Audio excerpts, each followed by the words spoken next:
Oh, hi there, Chandra Easton here from StarAstrologyHealing.com.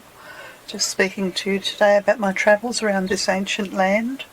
And I'm in the region in Western Australia. What is it? South of Carnarvon, north of Geraldton. And it's national park area, marine national parks. And I've come here to connect to the dolphins out at Monkey Mia, and I've been staying at Hamlin Pool, which is a marine national reserve, and I've just got a couple of images here to show you. The Hamlin Pool, the water's very, very shallow and extremely salty, and it's somehow or other it's the water coming in, the incoming tide and the outgoing tide create this anomaly. It's in a very sort of large gulf. I'll find a map so you can see. And as a result of that, there's all kinds of things called stromatolites, and they're a cellular-based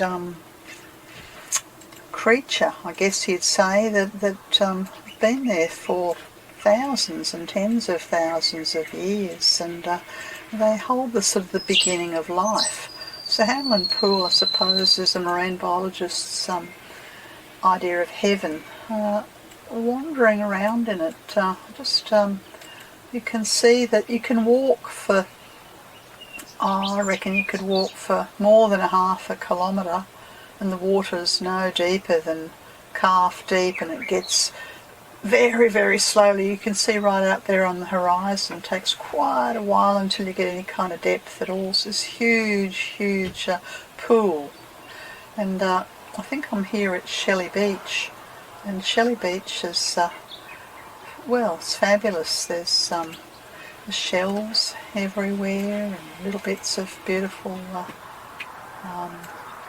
flowers that grow literally right in the sand, and yeah, very lovely place. But anyway, I was heading further out. I think it's about 150k. You leave the main highway that's heading south to Perth, and you turn right and drive northwest. It is to the Franco-Peron National Park, and at the end of this national park is Cape Peron or Monkey Mia. Now, this has been named over this is the area of William Dampier was here. I think he might have been a Dutch explorer in the 17th century, and I think Peron is a French explorer who was here a long time before Cook, but of course didn't claim the country. Interesting signs. There's a few of these around. See kangaroos. Look out for the kangaroos. Look out for the emus. Well, the emus just simply step out of the dense foliage either side of the highway, just like jaywalkers. Doesn't matter if you're doing 100k, the caravan behind you, they just step out. And often as not, the father emu has half a dozen chicks in tow, and they straggle out, and then they disappear into the bush on the other side, and well, you wouldn't see them. Yes, anyway, most Australians would have heard of the dolphins at Monkey Mia. I don't know where the place Monkey Mia gets its name, but and similarly, the water out here, it's very protected and very shallow, but it's the region also known as the Shark Bay Nature Reserve, and there's all kinds of sea creatures and sharks, but the dolphins have been coming. I don't know when they were originally noted, but it's at least 30 years and possibly a whole lot longer, to the point that some of the dolphins who visit the tourists, because that's basically what they do, they come to visit the tourists, they've been born and born here at Monkey Mia, and so they know that their dates of birth. And incredibly, well, I was brought to tears. They're just so beatific and they radiate love. And you can see here the water's very shallow, like literally up to your calves, and the dolphins can only just sort of, manage to swim in it. And they forage, and they have people who feed them small amount. We were told how much they're allowed to have. I think it was 3 fish 3 times a day, so that's 9 small fish, and that's about 1/5 of their daily requirement, I think. And the reason for this is that they don't want them to become dependent. And this particular dolphin, this is Piccolo, and she just came to say hello, and no doubt to get the fish.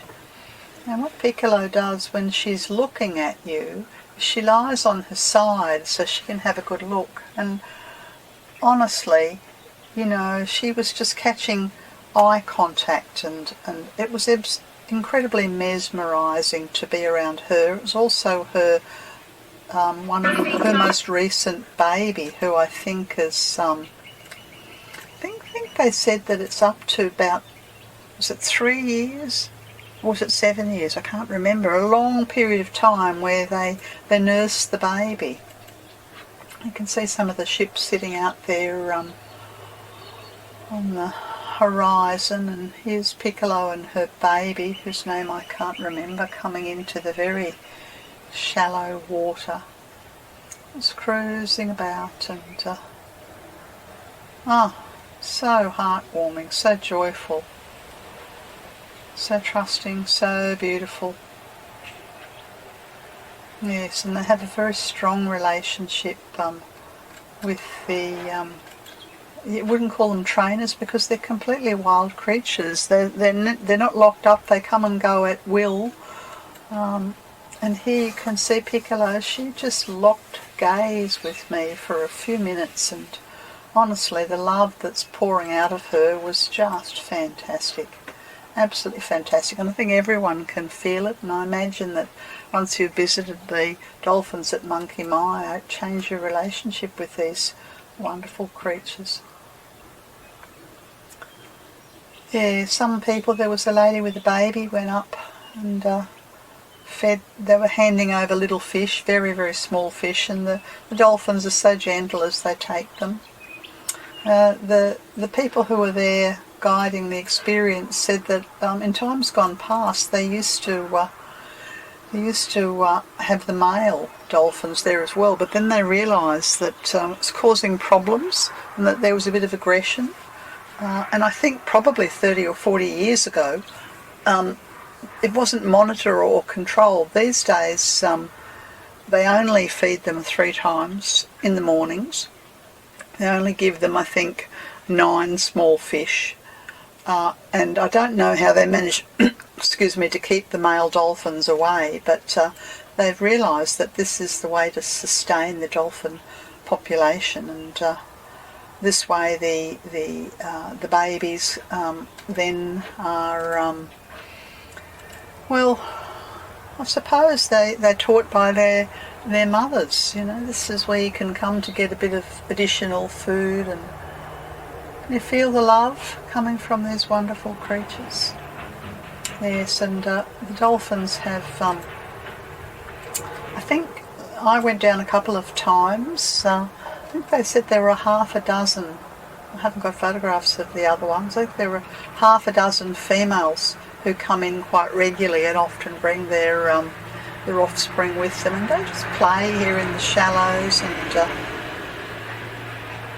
yeah, and I think they send love to the tourists, and I think they just help us. I love the way they lie on their side like that, just so they can have a good look at the tourists. And some of the boats take other tourists further out into the deeper water to see turtles and sharks, but really I just wanted to feel that heart connection with the dolphins. And this particular one, Piccolo, just kept coming up to me and floating in front of me and sending her magnificent harmony and peace.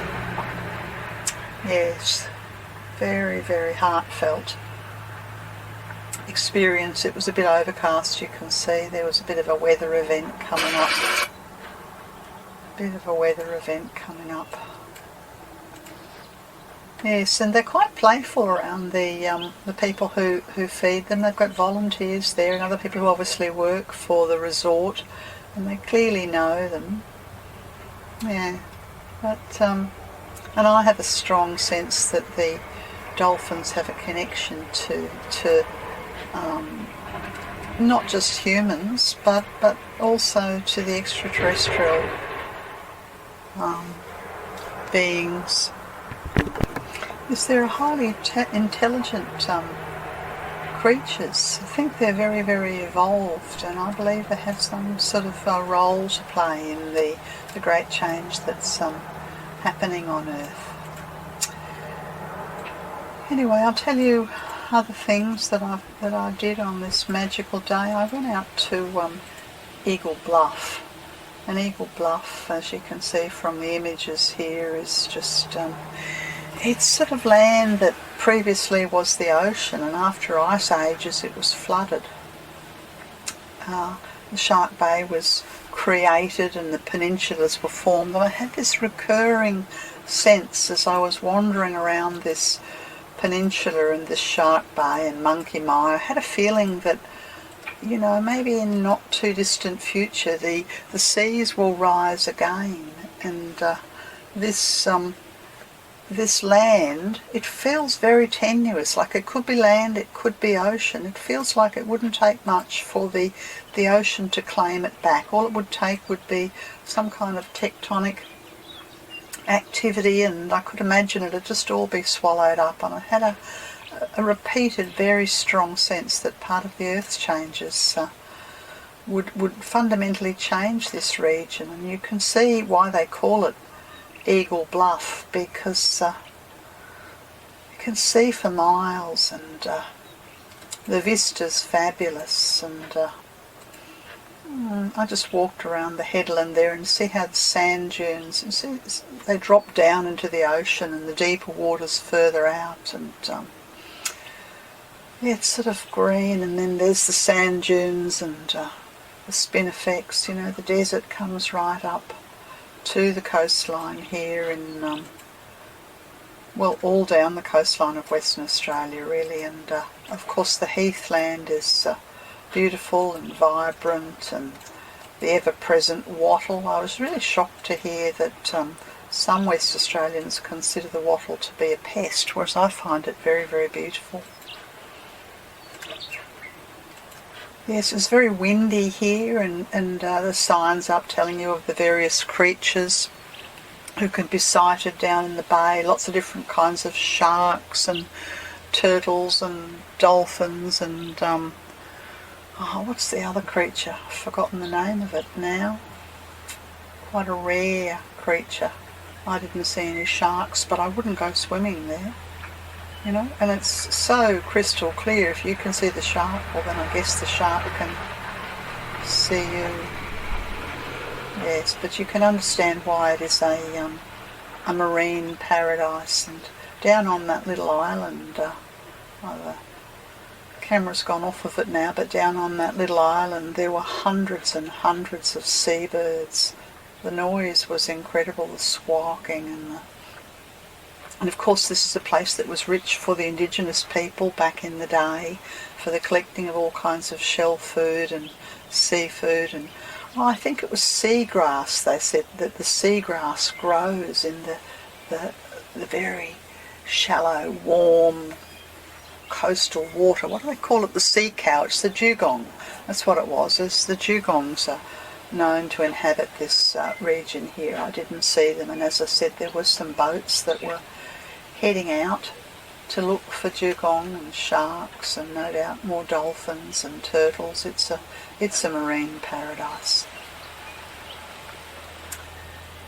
Yeah, nobody lives around here now. You can travel 130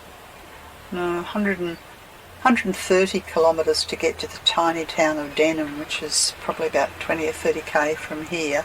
Just a small village. It kind of reminded me a little bit of Apollo Bay on the Victorian coast for some reason. Real coastal region, and then another 30k or so out to Monkey Mia, where the resort is, and clearly people come from all around the region here. Anyway, I hope I've given you an inkling into the beauty of this marine wonderland and the joy and the intelligence and the love of these fabulous, fabulous dolphins. This has been Chandra Easton from Star Astrology Healing. That's all. Bye for now. You can see links to other journeys on my website. See you another time.